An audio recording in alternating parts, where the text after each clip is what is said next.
அவசரப்பட்டு நாங்க செய்யக்கூடிய ஒரு சில பாவங்களை சொன்னால், முதலாவது என்னால சொல்ல முடியும், இன்னைக்கு தேவ ஜனங்கள் அவசரத்துல ஆண்டவற்ற சமூகத்தை புறக்கணிக்கிறார்கள், ஆண்டவற்ற பிரசன்னத்தை தள்ளிவிட்டு போகிறார்கள்.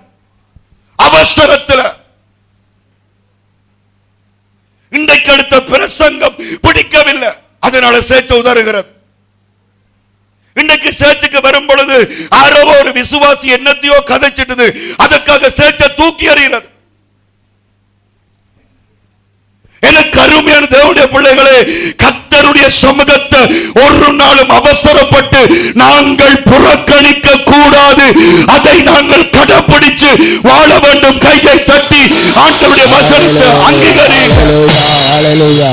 அல்லேலூயா, அல்லேலூயா. அவசரத்துல சபையை விட்டு போகிறது.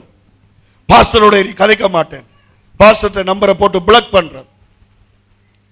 பாஸ்டர் எடுத்தா கதைக்கிறேன், போன கிழமை எப்படி செய்வானே விட்டு படிப்போம். அவர் போன் எடுத்தா தான் நான் சேர்ச்சுக்கு போவேன், அவர் வீட்டை வந்தா தான் ஆண்டுகிட்ட போவேன். அவசர முடிவுகள், அவசரத்தில் நாங்கள் பதட்டத்தில் கர்த்தருடைய சித்தத்தை உணராதபடி செய்கிறோம். ஆனா தேவ சித்தம் என்ன தெரியுமா? இதே சபையில தலை நிமிர பண்ணி உன்னை உயர்த்துவதுதான் கர்த்தருடைய சித்தமாய் இருக்கிறது. அல்லேலூயா, அல்லேலூயா. எந்த சபையில தலை குனிஞ்சாயோ அந்த சபையில தான் கர்த்தர் தலை நிமிர்த்துவார். ஆமென். அல்லேலூயா, அல்லேலூயா. ஆனா எங்க அவசர குணத்துக்கு அது விளங்காது, அவசரத்தில் எங்களுக்கு புரியாது. இவர் என்ன தூக்கி எறிஞ்சு நடக்கிறார். கர்த்தர் எங்களுக்கு கொடுத்த சபை எப்படி எங்களுக்கு வீடா இருக்கிறதோ அத போல ஆண்டவர் எங்களுக்கு கொடுத்த வீடும் கர்த்தருடைய ஆசீர்வாதமாக இருக்கிறது. அல்லேலூயா, அல்லேலூயா. ஒரு நாளும் வீட்டை விட்டு அவசரப்பட்டு போக கூடாது. ஆமென். ஓடக்கூடாது. அவசரத்தில் நான் வீட்டை விட்டு போறேன், புருஷன் பேசினாலும் போல, அடிச்சாலும் போல, மனுஷி சமைக்காட்டிலும் போல, என்னாலும் போல, உடனே சொல்ல நீர் நான் போறேன். இப்படியே சொல்லி சொல்லி வீடு முழுக்க என்ன இருக்குது? கர்த்தருடைய சித்தம் அல்ல, பிசாசின் ஆவிகள், அசுத்த ஆவிகள். வீட்டை விட்டு ஓடுறது, சபையை விட்டு ஓடுறது. அம்மாட்ட போறேன், மாமிட்ட போறேன், எங்கட ஃப்ரெண்ட்ட போறேன், அதுட்ட போறேன். 2 நாள் 3 நாள் புருஷனை விட்டு, பிள்ளைகளை விட்டு, மனுஷியை விட்டு, பிள்ளைகளை விட்டு போய் கிடக்கிறது. வீட்டில் ஒரு மணித்தியாலும் இருக்க மாட்டாங்க. வீட்டில் தேவ சமூகத்தை 2 மணி அனுபவிக்க தெரியாது. சின்ன ஒரு பிரச்சனை வந்து நான் சொன்னேன், இந்த வீடு எனக்கு நரகம் தான் சொல்லிட்டு போடுவாங்க. பிறகு அந்த புள்ள போன் பண்ணும், பாஸ்டர் வேற காணையில பாஸ்டர். அவசரம், ஒரு பொறுமை இல்ல. இன்னும் சிலர் என்ன செய்கிறது? பதட்டத்தில் அவசரத்தில் காத்திருக்காமல் ஏதாவது யாராவது ஒரு மனமுடைகிற மாதிரி பேசிட்டா உடனே போய் மருந்த குடிக்கிறது, தூங்கி சாகிறது, ரயிலுக்குள்ள விழுகிறது. தேவ பிள்ளைகள் ஒரு நாளும் தற்கொலை தீர்மானங்களை எடுக்க கூடாது. ஒவ்வொரு வேளையும் பொறுமை இல்லாமல் அம்மாவோட அப்பாவோட சண்டை பிடிச்சு கொண்டு மண்டையை போட்டு சுவரில் அடிக்கிறது, சாப்பிடாம இருக்கிறது, அழுகிறது, இது எல்லாம் தற்கொலை தான். உங்களை நீங்களே அழிச்சு கொண்டு இருக்கிறீங்க.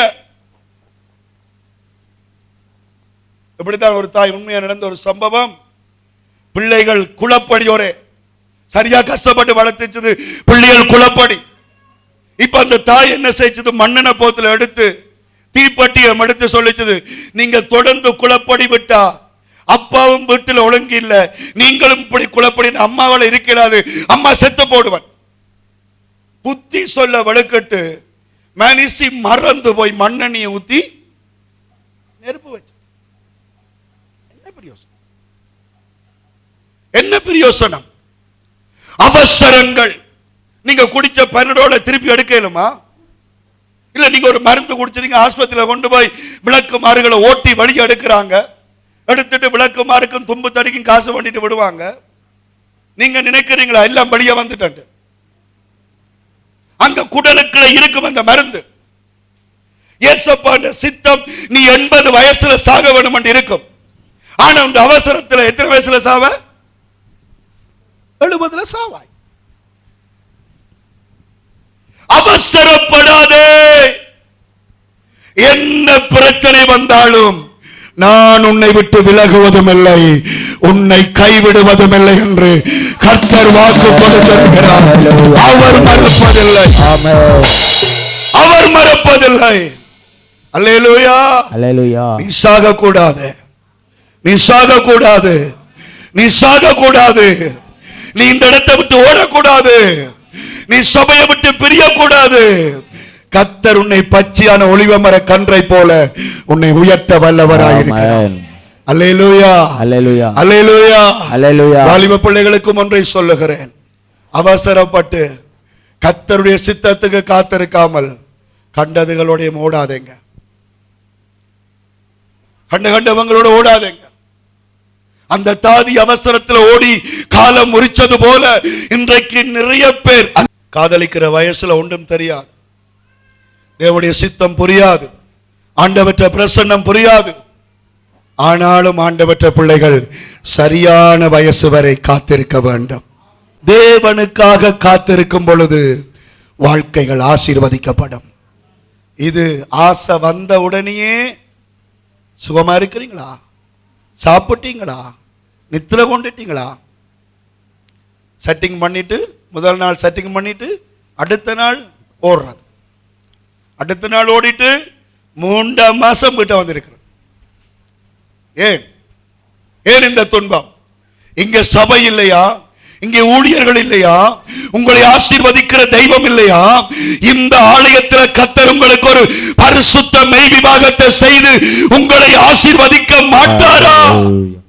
ஏன் அவசரம், ஏன் அவசரம்? கர்த்தருக்காய் காத்திருக்கும் பொழுது கர்த்தர் நம்மை உயர்த்துவார். அல்லேலூயா, அல்லேலூயா சொல்லுங்க. நிறைய உதாரணங்கள் என்னால சொல்ல முடியும், ஆனால் எனக்கு நேரம் போதாது. ஆனால் நான் இதோடு முடிக்க போகிறேன். அவள் அவசரப்பட்டு அந்த மகனை தூக்கி கொண்டு ஓடி போய் நல்ல ஒரு பிள்ளைய ஊனமாக்கினாள், நல்ல பிள்ளைய அவள் முடமாக்கினாள். ஆனால் அந்த பிள்ளைய குறித்து கர்த்தர் வைத்திருந்த சித்தம் என்ன? 2 சாமுவேல் 9:1 வாசித்து ஒரு சில வசனங்களை வாசித்து முடிப்போம்.